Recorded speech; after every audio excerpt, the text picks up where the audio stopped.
Good morning. It's a lovely day in early June. Today you'll find me in the Upper Derwent Valley. I parked the car at King's Tree. I've walked up the track, over the bridge at Slippery Stones, then just a little further up the track. The plan today is to walk all the way up the Upper Derwent Valley, just about to the top, then follow Hoare Clough to get up to Shepherd's Meeting Stones and then onto the ridge. Walk down the ridge a bit, over horsestones and back. Hopefully the recent rain won't make Howden Edge boggy. So I'm looking forward to a great day out in the hills.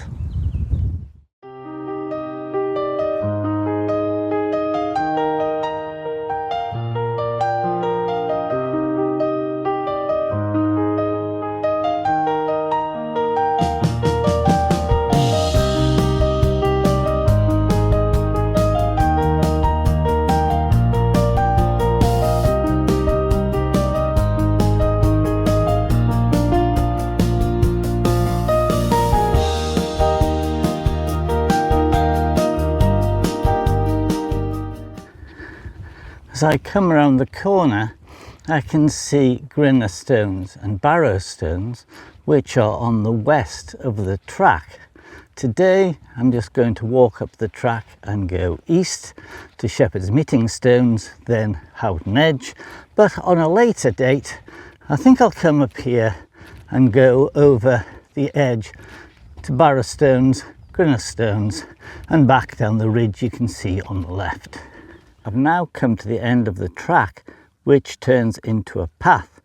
And as I pan round, up this very small clough is a shelter. A very rough shelter, but a shelter nonetheless.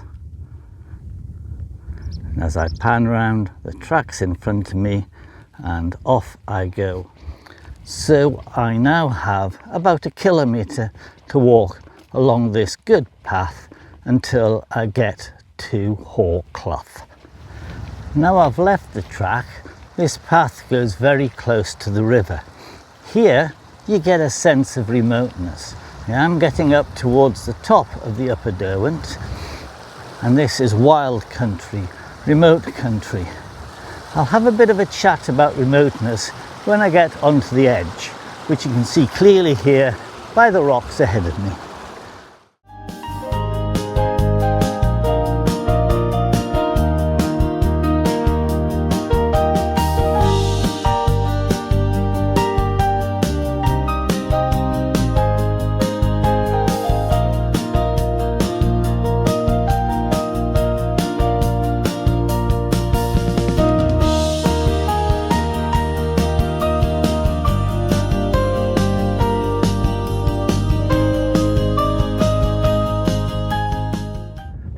This is the Upper Derwent Valley, quite near the source. Ahead of me there is Round Hill, and those rocks are on barrow stones.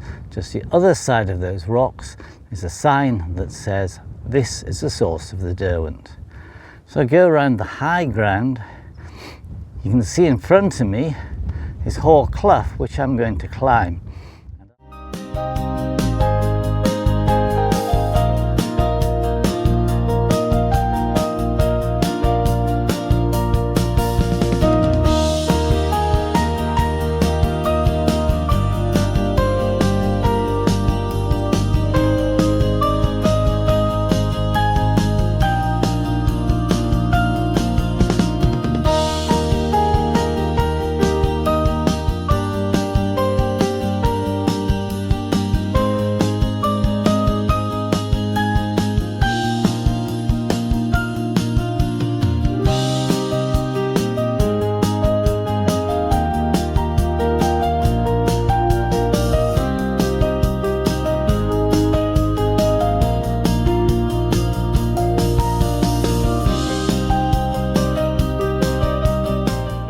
You can see now that the route has flattened out. The view is over to Howden Edge.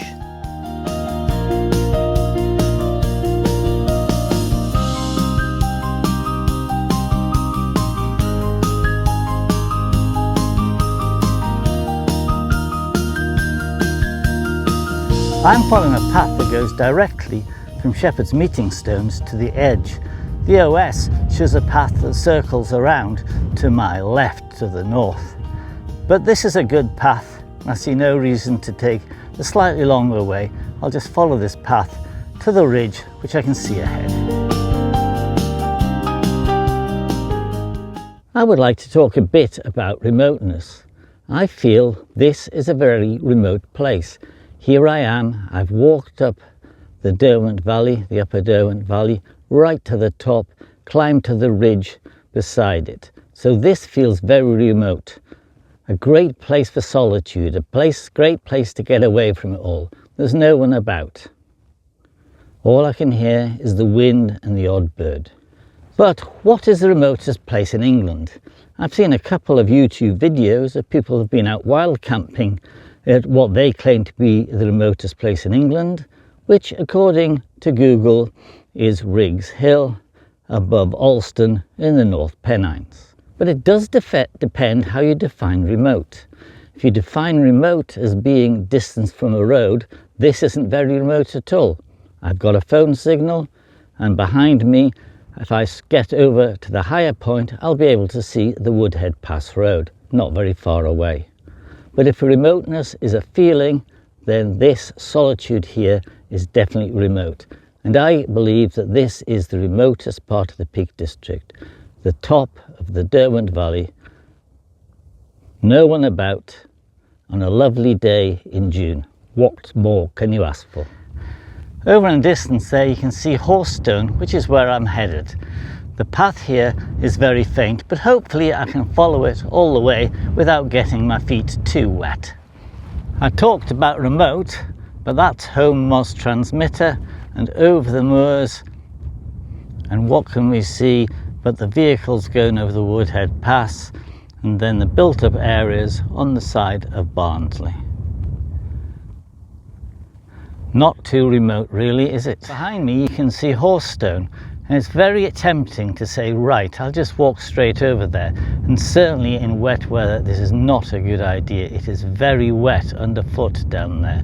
It may be okay today because we've had a long dry spell, but it's still wet here. There is a good footpath that goes along the top of this ridge. I'm headed towards a tree, and then I'll be in position to walk directly to Horsestone on the high ground. From here I could be tempted to go down to Horsestones, but again it's not a good idea to go directly from Horsestones to Horsestones. It goes over some very wet ground. So I'm off along the top of the ridge to this tree, then break off to Horsestone.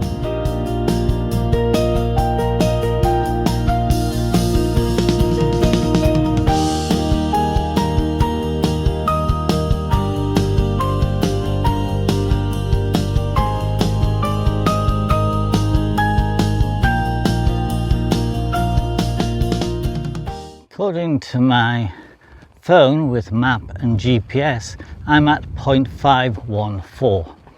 And from the look of the ground on the map, the best way to Horsestone is go directly from this point straight to Horsestone. We miss the worst of the rivers because they're running parallel to our route. Now there isn't a path here, but there are bits you can find which are good little paths to follow, so it's not too difficult to walk over the grassy bits. At the moment there's a bit of heather which is quite deep, but it does ease up a bit later on. I've now got over the big bits of heather. This is quite short, probably been burnt in recent years, so I can walk over this heather to the grass that leads up to Horsestone. I say in my description at gritstoneedge.co.uk, it's a good idea to take a bearing in anything but perfect conditions. Today it's perfect conditions, I can see where I'm going, so I'm off to get to Horsestone.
Just stepping down from the top a bit is a great view of Barrow Stones, and as I go round you can see the head of the Derwent very clearly here, and then round again to Home Moss and Black Hill.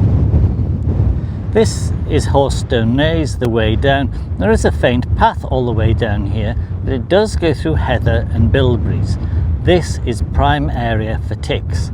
Now I'm doing this walk in early June and it's not high tick season, but when it is high tick season it's probably best to wear some gaiters to protect your legs. I'm about halfway down now with some nice rocks on the right here, but I have lost any semblance of a path, so I will just walk down through the heather.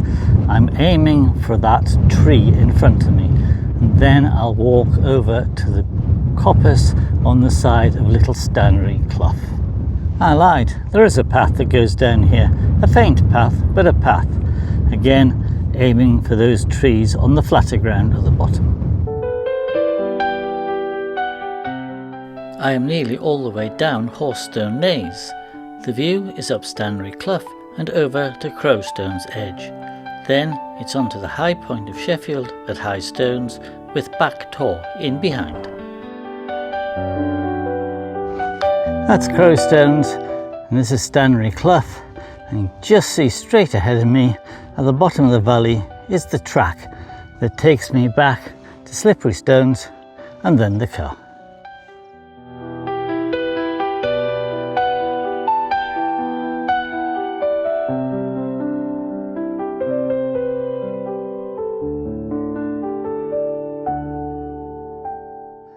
Well, that's me nearly at the cut gate path. Just round the corner is Slippery Stones, and I can hear quite a few people around there enjoying themselves. So I also have enjoyed myself. It's been a great day, predominantly sunny, but it has been a bit dull and cloudy at times, including now.